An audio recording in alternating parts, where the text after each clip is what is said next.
La fin du cauchemar iranien pour les 5 Américains qui ont embarqué pour Doha ce lundi à bord d'un avion du Qatar, pays médiateur entre les États-Unis et l'Iran, dans l'accord d'échange annoncé le 10 août. Arrivé peu avant 17 h ce lundi. On reconnaît Siamak Namazi, l'homme d'affaires arrêté en 2015 pour espionnage.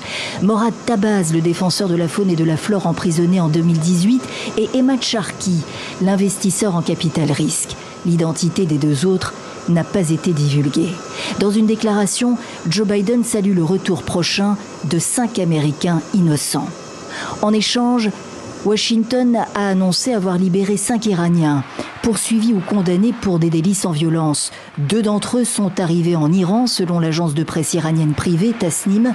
3 autres ne souhaitent pas retourner dans leur pays, ajoute-t-elle.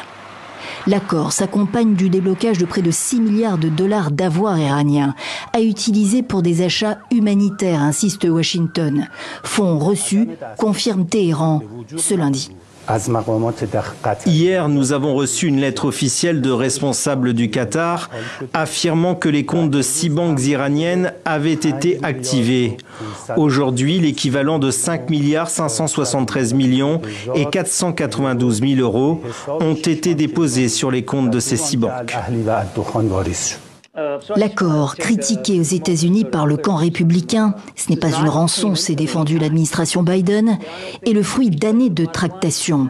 Il se concrétise le jour même où le président iranien Raïssi arrive à New York, où il doit s'exprimer devant l'Assemblée générale de l'ONU.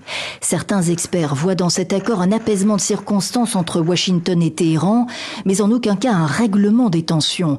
L'Iran continue notamment d'enrichir de l'uranium à des niveaux qui le rapprochent de ce requis pour se doter d'armes nucléaires, si ce n'est déjà le cas, comme le redoute Israël.